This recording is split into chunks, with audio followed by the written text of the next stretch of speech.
여러분 안녕하십니까? 저는 오늘 이 시간에 요한계시록 1장 10절과 11절에 나타나고 있는 알파와 오메가 처음과 마지막 이 네 가지 나팔 소리에 대해서 말씀을 드리겠습니다.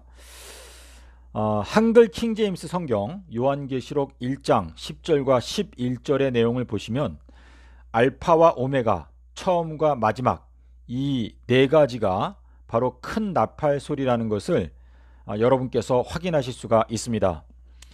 자, 그 내용을 간단하게 요약하면 주의 날에 내가 영에 감동되었더니 큰 나팔 소리가 들리게 되었는데 그 큰 나팔 소리가 나에게 말씀하시기를 나는 알파와 오메가요 처음과 마지막이다. 너는 이 네 가지 나팔 소리를 마음 가운데 깨닫고 그 깨닫게 된 그 내용들을 일곱 교회에게 전파하여 주어라 라고 말씀하고 계시는 것입니다. 자, 그런데 여기에서 말씀하시는 이 나팔 소리가 요한계시록 4장 1절에 또다시 언급되고 있습니다. 처음에 내게 말씀하시던 그 나팔 소리가 나에게 말씀하시기를 이리로 올라와라 라고 말씀하실 때 요한이 또다시 영의 감동을 받게 되었는데 그때의 보좌를 보게 되었고 무지개를 보게 되었고 그리고 계시록 10장에 가니까 머리에 무지개가 있는 한 사자가 하늘에서 내려오는데 천사가 내려오는데 열린 책을 갖고 내려와서 요한에게 먹여줍니다. 자, 이 내용을 통해서 그 열린 책을 갖고 내려오는 그 천사도 머리에 무지개가 있다라고 하는 것은 계시록 4장에서 그 큰 나팔 소리를 깨닫고 하늘이 열리는 것을 경험했기 때문에 무지개를 본 사자이기 때문에 그 열린 책을 갖고 내려오는 그 사자가 손에 열린 책을 갖고 있는 그 사자의 머리 위에 무지개가 있다라고 말을 하는 것이죠. 자, 이 내용을 통해서 저희가 알 수 있는 것은 계시록 1장에서 언급하시는 네 가지 큰 나팔 소리를 깨닫는 것이 결국은 하늘이 열리고 보좌를 보고 무지개를 보고 열린 책을 먹게 되는 가장 핵심적인 출발점이 된다라는 것을 저희가 알 수가 있습니다. 자, 그만큼 계시록 1장 10절과 11절에 나타나는 네 가지 나팔 소리가 엄청나게 중요한 건데요. 알파와 오메가 처음과 마지막 이 네 가지 나팔 소리를 깨닫기 위해서는 여호와께서 말씀하시기를 너희들은 여호와의 책을 자세하게 살펴봐라. 그것들이 하나도 빠진 것이 없고 하나도 짝이 없는 것이 없으리니 이는 여호와께서 이것들을 명하셨고 여호와의 신이 그것들을 모아 놓았기 때문이다 라고 말씀하시고 있죠. 그래서 여러분께서 이 알파와 오메가 처음과 마지막 자, 이 네 가지는 헬라어 단어로 되어 있는데 이 네 가지 단어를 신약 성경에서 자세하게 찾아보게 되면 이 네 가지 큰 나팔 소리가 얼마나 꽝꽝꽝 우렁차게 울려 퍼지는지 그 말씀을 연구하는 사람만이 경험할 수가 있습니다. 자, 주님께서 이렇게 말했어요. 주께서 호령과 천사장의 소리와 하나님의 나팔로 친히 하늘로 쫓아 강림하시니 라고 말씀을 하셨는데 그와 동시에 주의 날이 밤에 도적과 같이 온다. 자, 이 두 가지 말이 서로 반대되는 것처럼 느껴지죠. 나팔 소리, 천사장의 소리, 주님의 호령. 자, 이거는 그냥 막 꽝꽝꽝 울려 퍼지는 것처럼 느껴지는데 밤에 도적과 같이 온다? 이거는 마치 조용하게 몰래 온다 라는 느낌이 들지 않습니까? 자, 이건 뭐냐면 우리가 영의 감동을 받게 되면 이 말씀을 통해서 우리의 마음속에 울려 퍼지는 큰 나팔 소리, 예수님께서 십자가에서 죽으시던 그 순간에 큰 소리로 외쳐 가라사대. 자, 거기에서 말하는 이 큰 소리, 그게 바로 나팔 소리인데요. 자, 제가 오늘 이 네 가지 나팔 소리에 대해서 그 상세한 것을 말씀드리려면 너무나 양이 많기 때문에 아주 간략한 내용만 여러분께 간단하게 소개해 드리도록 하겠습니다. 자, 첫 번째, 큰 나팔 소리 알파. 자, 이 알파라는 것은 고린도전서 10장 21절에 주님의 잔과 귀신의 잔이 나오죠. 자, 이 귀신의 잔은 요한계시록 18장 2절과 6절에, 그리고 계시록 17장 4절과 5절에도 그 귀신의 잔이 나옵니다. 자, 그런데 주님께서 우리에게 주시는 잔은 순결한 잔이죠. 그래서 주님의 잔과 귀신의 잔, 순결한 잔과 섞인 잔, 이것을 분명하게 분별하게 해주는 말씀이 바로 큰 나팔소리 알파가 되는 것인데, 자, 그 내용은 제가 사실 다른 영상에서 이미 설명을 해놨습니다. 자, 여러분 아시는 분은 아시겠지만 하여튼 그 내용을 꼭 짚고 넘어가시기를 바랍니다. 자, 두 번째는 오메가. 자, 이 오메가는 마태복음 28장 1절에 번역에 오류가 있는데, 이 세상에 있는 모든 성경이 하나도 빼놓지 않고 번역을 잘못하였습니다. 자, 마태복음 28장 1절은 안식일이라는 단어가 들어있지 않습니다. 자, 거기에 사바톤이라는 단어가 나오는데, 그 사바톤에 오메가가 들어있는 경우에는 항상 일주일을 가리킵니다. 그래서 자, 정확하게 번역하면 일주일이 저물고 일주일 중 첫날 새벽 미명에 예수님께서 부활하셨다라고 번역을 해야 되는데, 이 세상에 있는 모든 번역 성경이 그 오메가를 무시했기 때문에 안식일이 닿아여 가고 주일 중 첫날 미명에 이렇게 번역을 했습니다. 자, 그래서 이 오메가를, 그 오메가라고 하는 그 1.1획 단어 하나, 알파벳 하나, 그것조차도 우리가 소중하게 생각하게 되면 마태복음 28장 1절이 엉터리로 번역되는 일은 없었겠죠. 자, 다시 말해서 이 마태복음 28장 1절을 올바르게 번역하기만 하면 거짓된 교리, 금요일 십자가 교리가 발을 붙일 수가 없습니다. 그런데 지금 이 세상에 존재하는 모든 번역 성경은 마태복음 28장 1절을 엉터리로 번역을 하였습니다. 다시 말해서 안식일이 닿아여 가고라고 번역을 했기 때문에 누가복음 23장 56절에서 계명을 조차 안식일에 쉬더라. 자, 그 안식일은 목요일이었고 큰 안식일이었습니다.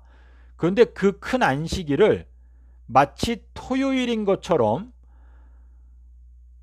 우리의 마음을 속이고 기만하는 게 바로 마태복음 28장 1절의 번역 오류가 되겠습니다.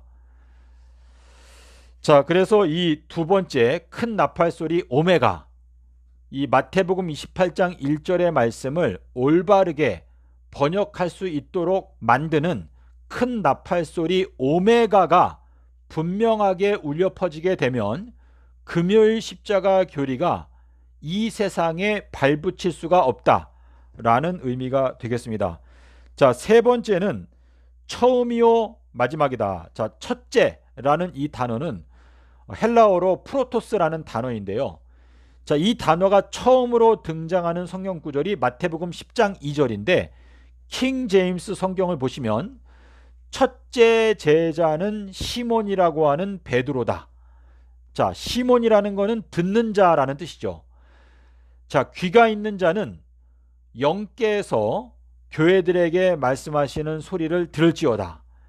자, 영이라는 것은 예수님을 살린 것이 영이죠. 사람을 살리는 것은 영이다.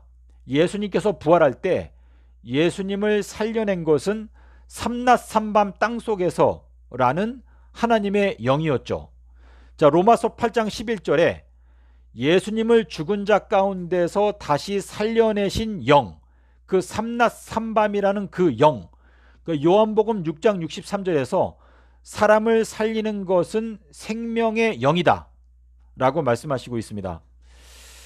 자, 그래서 이 영이 그만큼 이제 중요한 것인데, 이 시몬 베드로, 듣는다, 영께서 교회들에게 말씀하시는 것을 듣는 시몬 베드로가 첫 번째로 선택을 받았다라는 것은, 나는 처음이요 라는 것은 그 듣는 자, 귀가 있어서 영의 음성을 듣는 그 첫 번째 사람을 통하여 하나님의 역사가 시작된다라는 것을 말씀하시기 위해서 그 마태복음 10장 2절에서 첫째는 시몬 베드로다 라고 말씀하신 것은, 이 요한계시록의 그 역사도 영께서 말씀하시는 그 음성을 듣는 시몬 베드로, 반석과 같은 그 사람이 첫째의 역할을 하게 된다라는 것을 말씀하시기 위해서 나는 첫째요 마지막이다, 자 이렇게 말씀을 하고 계시는 것인데요. 이 첫째에 관해서는 여러분께 말씀드릴 게 무지하게 많은데 오늘은 여기에서 이렇게 요 내용만 말씀을 드리고, 자, 네, 마지막. 자, 마지막이라는 것은 헬라어로 에스카토스라는 단어인데, 고린도전서 15장 51절에 보시면 마지막 나팔 소리가 날 때 너희들은 썩을 몸이 썩지 아니할 몸으로, 그리고 죽을 몸이 죽지 아니할 몸으로 변화가 된다 라고 말하고 있습니다. 자, 이 마지막 나팔 소리가 이제 삼낮 삼밤인데요. 예수님은 첫 열매죠. 자, 예수님께서 삼낮 삼밤의 관문을 통과하고 나서 영생의 첫 열매가 되셨습니다. 자, 14만 4천인들도 첫 열매인데, 이 14만 4천인들 역시 삼낮 삼밤이라고 하는 그 말씀의 관문을 통과하고 불멸의 몸으로 변화가 되는 첫 열매가 된다라는 뜻인데, 그 삼낮 삼밤이라는 그 말씀이 바로 마지막 나팔이다 라는 의미인데요. 예수님께서 십자가에서 죽으실 때 마지막으로 큰 소리로 외치고 그 영을 내어주셨다. 자, 예수님께서 죽으실 때 그분의 영을 내어주셨다라는 그 말은, 예수님은 살아계실 때 삼낮 삼밤이라는 그 하나님의 영을 마음 가운데 붙들고 믿고 있었죠. 그리고 목숨이 끊어지는 순간까지 그 영을 붙들고 있었습니다.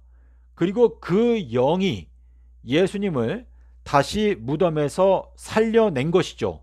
그게 로마서 8장 11절에 나오는데, 큰 소리로 외쳐 가라사대, 그거는 삼낮 삼밤이라는 그 영이 얼마나 중요한지, 여러분께서 무덤에 들어가기 전에 그 삼낮 삼밤이라는 그 영이 여러분의 마음 가운데 뿌리박지 못하면 여러분은 여러분의 무덤에서 결단코 다시 생명의 부활로 나올 수가 없다라는 것을 엄중하게 말하고 있는 것입니다.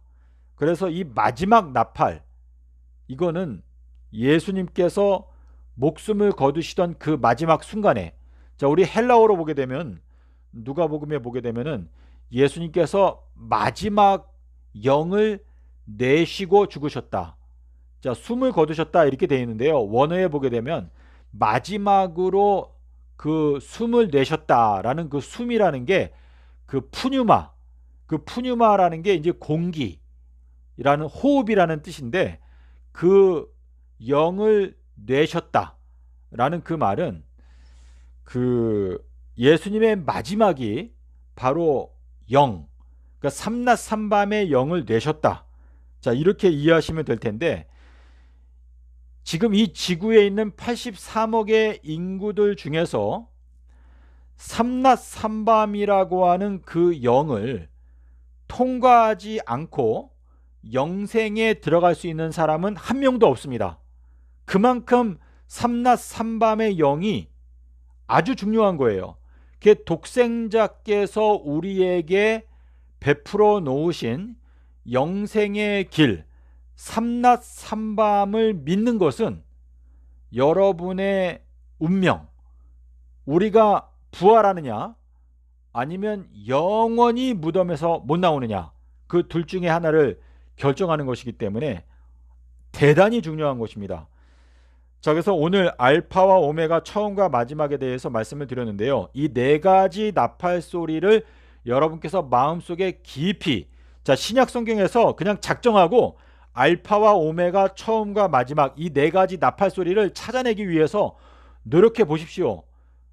저는 아주 너무나 풍성하게 많은 것들을 이제 알게 되었는데, 이 네 가지 나팔 소리가 이 전 세계를 꽝꽝 울릴 정도로 저희가 이 말씀을 깨닫고 또 우리들의 모든 것을 주님께 기쁨으로 헌신하고 드리면서 이 세상에 이 나팔 소리가 울려 퍼질 때 많은 사람들이 그 나팔 소리를 듣고 회개하고 구원을 얻을 수가 있을 것입니다. 자, 성경에서 사도 바울이 이렇게 말했죠. 전파하는 사람이 없는데 어떻게 들을 수가 있겠느냐 라는 말을 했어요. 그래서 오늘날 지금은 너무나도 엄숙한 때에 저희가 와 있지 않습니까? 지금은 이 하나님의 그 생명의 문, 이 삼낮 삼밤의 문이 지금 닫히고 있기 때문에 이 문이 완전히 닫히기 전에 여러분께서 하루속히 이 말씀을 깨닫고 지혜로운 처녀들은 반드시 이 네 가지 나팔 소리, 알파와 오메가 처음과 마지막 이 나팔 소리를 마음 가운데 간절한 마음으로 연구하시고 깨닫고 주님의 사업을 위하여 지금은 7교회의 사자들이 하루속히 나타나야 하는 때에 살고 있다는 것을 여러분 마음 가운데 명심하시고 여러분 꼭 기도해 보시고 또 말씀을 깊이 상고해 보시기를 간절히 기원드립니다. 감사합니다.